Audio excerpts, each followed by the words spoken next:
Welcome to the deep dive. Our mission today is to unpack a really fascinating new research paper from Alibaba Group and the University of Science and Technology of China. It's titled Role Agent, Bootstrapping LLM Agents via Dual Role Evolution.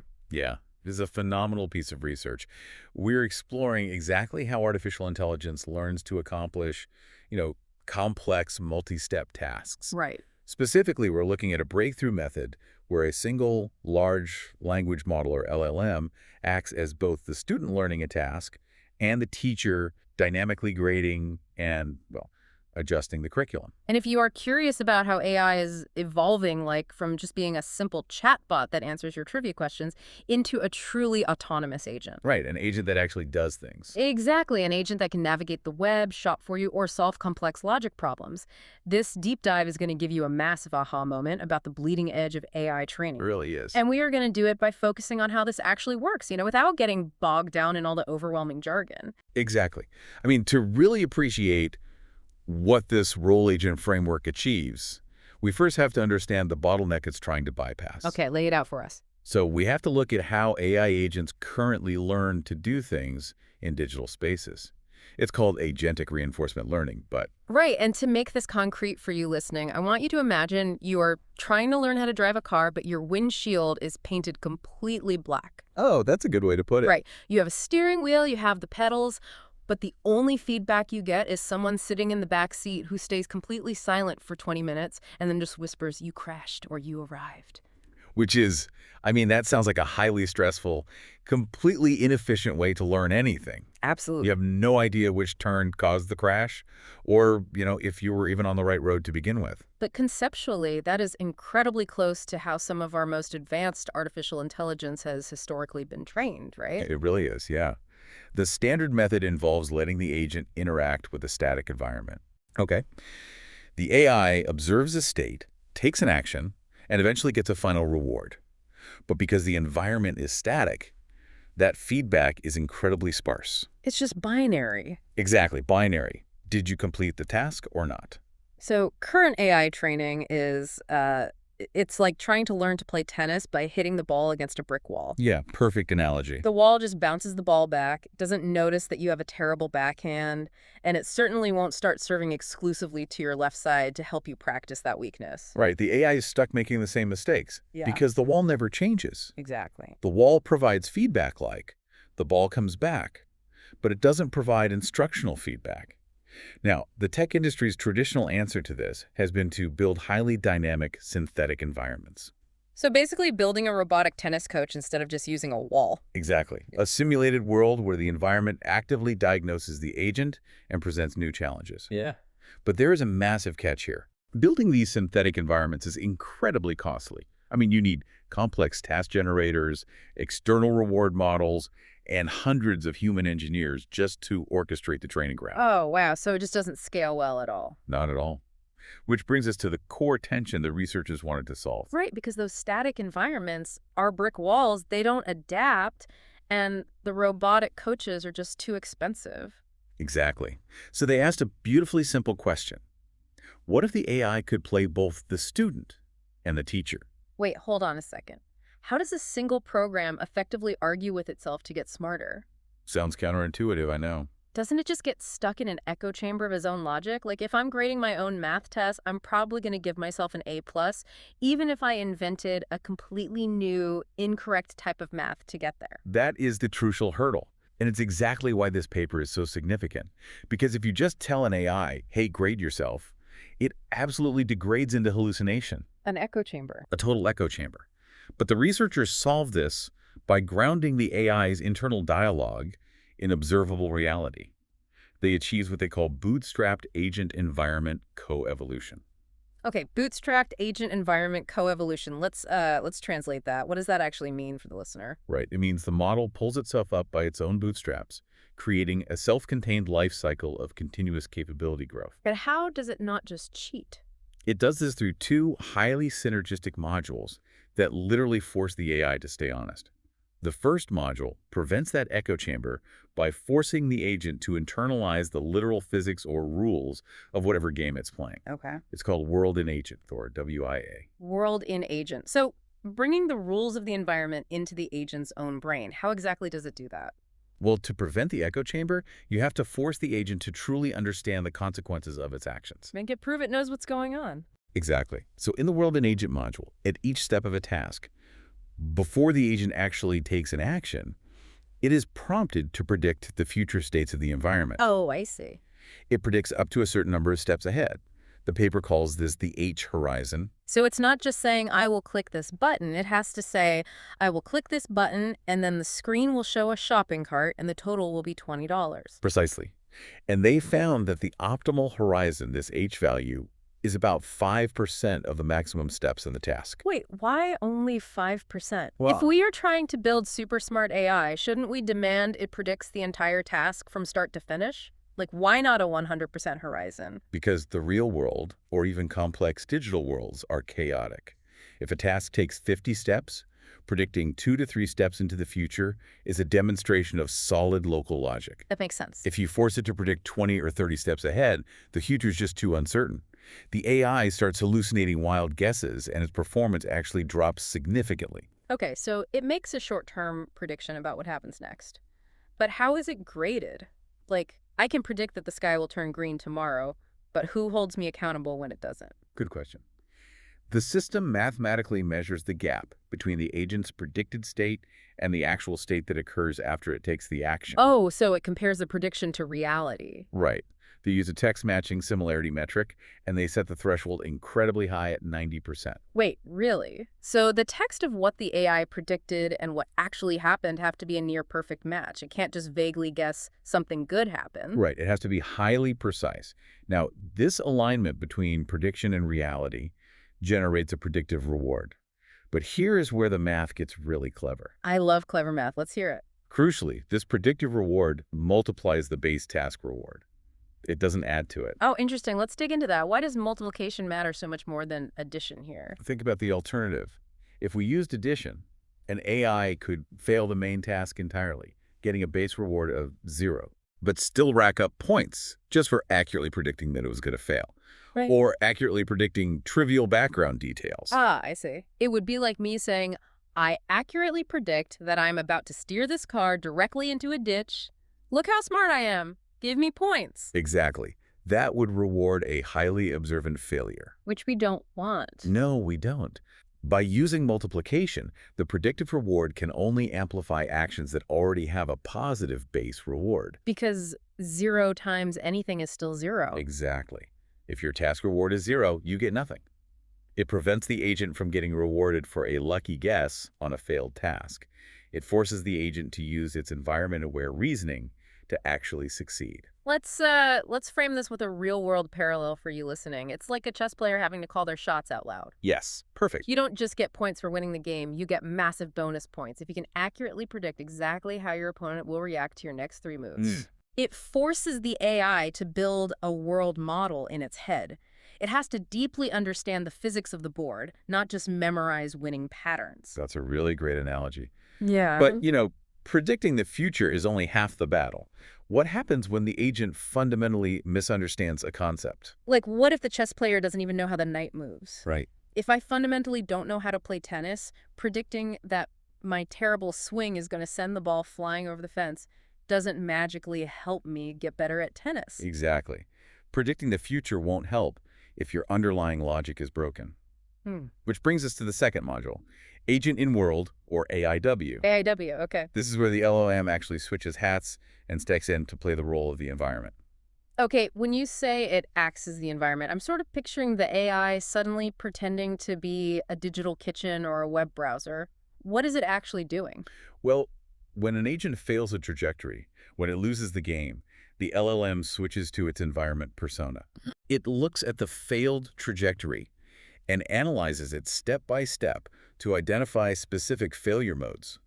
It essentially writes a detailed reflection on the root cause of its own failure. Hold on a second. I have to challenge this. Sure. If the AI is smart enough to look at the tape and explicitly diagnose why it failed, why did it fail in the first place?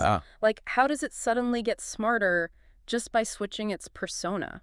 That is a brilliant question, and it really gets to the heart of how large language models work. It's the difference between a generative mindset and an evaluative mindset. Okay, unpack that for me. When the AI is acting as the agent, it's focused on the immediate next step. It's highly localized. Like tunnel vision. Exactly. But when it fails, and the system prompts it to act as the environment, its whole context window shifts. It is now looking at the entire history of actions from a top-down perspective. Oh, I see. It's specifically tasked with finding logical flaws. It's much easier for an LLM to critique a completed sequence than to generate a perfect one on the fly. That makes total sense. It's like how I can spot a typo in my own essay much easier a day later when I'm proofreading compared to when I'm frantically typing the first draft. That is exactly what's happening. Okay, so it writes this reflection. What kind of failure modes is it actually finding? Let's look at the ALF World Benchmark, which tests household logic tasks. Okay. The system identified 11 unique failure modes. Things like failing to combine items correctly or lacking spatial awareness when looking for an object inside a container. Okay, so it identifies the weakness. Then what does it do with that? Once it writes this reflection, it searches its own massive interaction history to retrieve other tasks that share this exact same failure pattern. Wait, how does it actually search its history? Is it just looking for keywords? Like, if it failed while looking for an apple, does it just search for the word apple again? No, and this is where the magic of using a language model happens.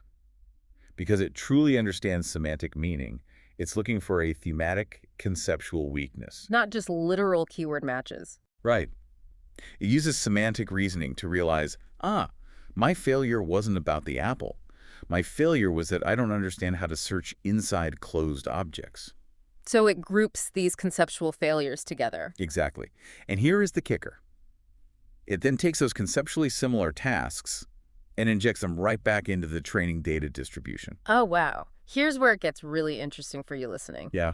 This is the brick wall turning into a human coach. Yes. If the AI fails at logic step A, it searches its database and says, aha, you always fail when you have to deal with enclosed spaces. Right. And then it literally changes the curriculum on the fly to flood the AI with container-based tasks until it masters the underlying concept. If we connect this to the bigger picture of AI training, this is vastly superior to the old method of just randomly replaying failed tasks. Because what happens when you just do it randomly? And you just replay random failures, the AI often just memorizes the specific narrow sequence needed to pass that one specific scenario. It's just rote memorization, like cramming for a test but not actually learning the material. Right.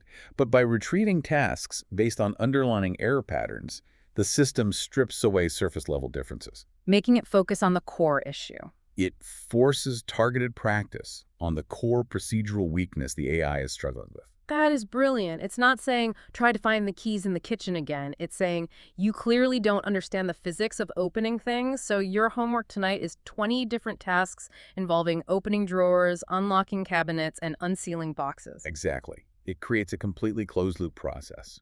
As an agent, it predicts the world to ensure it's not acting blindly. Yeah. And as the environment, it diagnoses its own conceptual gaps and reschedules its training to focus on its weaknesses. Okay, so it has this brilliant internal logic. It's coaching itself and predicting the future. But, theory is easy, reality is hard. It is. Did they actually put this self-coaching AI in the ring to see if it outperforms the multi-billion-dollar models trained the old-fashioned way? Let's look at the data. They absolutely did. The researchers tested Role Agent on incredibly tough, standardized benchmarks. We mentioned ALF World. Right, the household logic tasks where the AI navigates through textual descriptions of rooms. Exactly. Then they used Web Shop. Web Shop. I'm assuming that's simulating e-commerce? But on a massive scale, Web Shop is a simulated environment containing over 1.18 million real products. Oh, wow. The agent has to navigate search bars, filter results, read item descriptions, and click through to buy specific items based on incredibly vague human instructions. That sounds like a nightmare even for me. Like, go buy me a reasonably priced red shirt that is made of cotton but not a poly blend and make sure it has good reviews. Yep. The AI has to literally browse a fake Amazon. Yes, it requires intense, multi-step reasoning, dealing with totally irrelevant search results and menus. Crazy. And finally, they tested it on search-augmented question answering. They use complex data sets where the agent has to search across multiple different Wikipedia-style documents to synthesize a single correct answer to a convoluted trivia question. So, really the ultimate proving grounds. What were the results? Did this dual-role self-coaching approach actually move the needle? The results are staggering. They compared Role Agent against traditional reinforcement learning methods.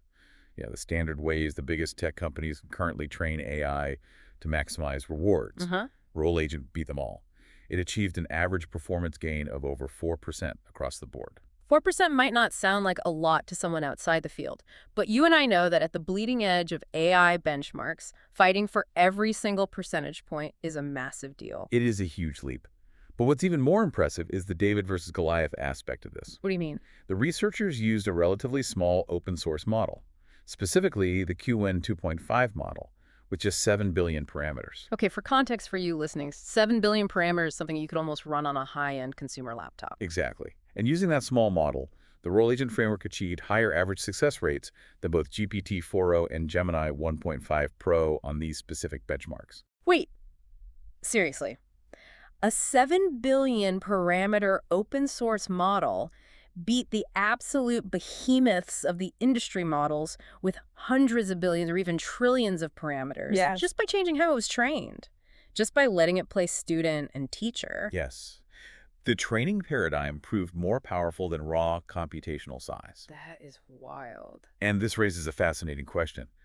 Where exactly were those gains coming from? What did the AI actually learn to do better? Did they figure that out? They did. When we dig into the ALF world data, the biggest gains were on complex compositional tasks. What do you mean by compositional? Tasks that require holding multiple goals in your head.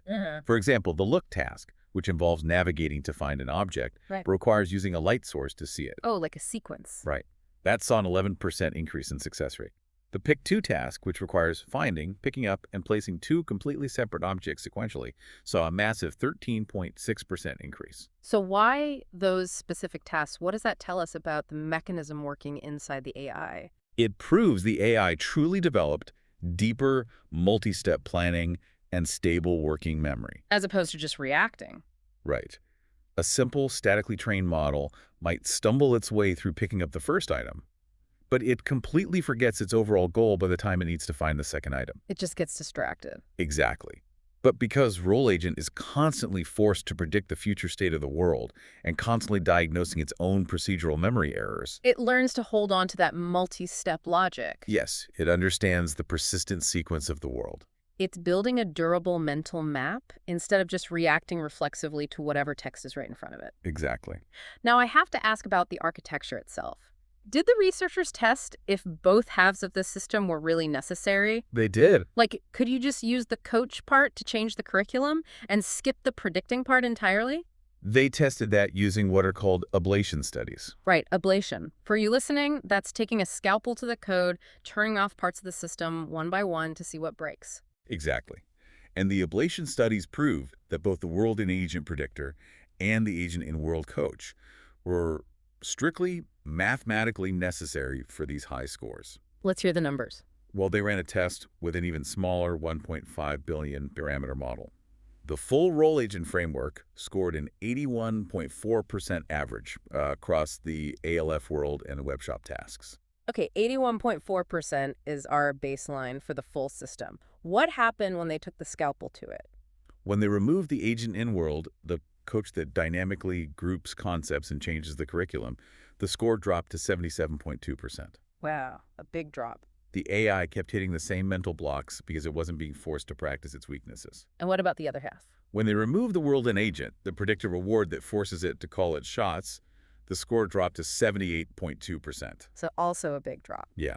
Without having to predict the future, the agent went back to learning shallow, lucky behaviors. So you really do need both. You need the chess player actively predicting the opponent's next 3 moves to stay grounded in reality. Yep. And you need the coach analyzing the lost games to design better practice drills for the next day. Exactly. Without predicting the future, the agent acts blindly. Without the dynamic curriculum, the agent never confronts its own systematic blind spots. You need both to bootstrap true coevolution. So to bring this all together for you listening, We've seen how the bottleneck of static AI training, that silent backseat driver or that brick wall that never changes, can be completely shattered. It really can be. And the solution isn't necessarily spending millions of compute hours and dollars building massive, perfect virtual environments. Hmm. The solution is taking a single large language model and asking it to play dual roles. It is a profound paradigm shift. We are moving away from treating the environment as a fixed obstacle course designed by humans. Right. Instead, we are using the LLM's own vast semantic reasoning power to simulate the environment's feedback. Yeah. It predicts the future to understand the physics of its world, and it acts as its own coach to dynamically change its curriculum based on its unique conceptual failure modes. It's incredibly elegant. Honestly, it feels like we are watching AI finally learn how to learn. It does. But exploring this paper also leaves me with a final mind-expanding question for you to mull over. Oh, I like the sound of this. Where are you taking us?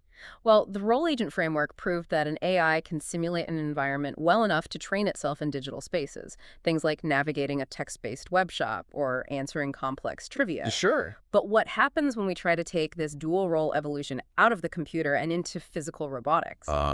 The physical frontier. Exactly. Can a single LLM accurately simulate the messy, totally unpredictable physics of the real world well enough to act as its own environment? That's the million-dollar question. Right. Or will the world and agent hit a brick wall when it's suddenly faced with gravity, variable friction, and the utter unpredictability of a human suddenly walking through its workspace? Yeah, the real world is infinitely more complex than a fake Amazon store. If the windshield is blacked out and the AI is driving a real car, can it truly predict the crunch of gravel or the slip of a wet tire just by arguing with itself? I'm not so sure. It's a huge hurdle. But it is definitely something to think about the next time you see a robot learning to walk.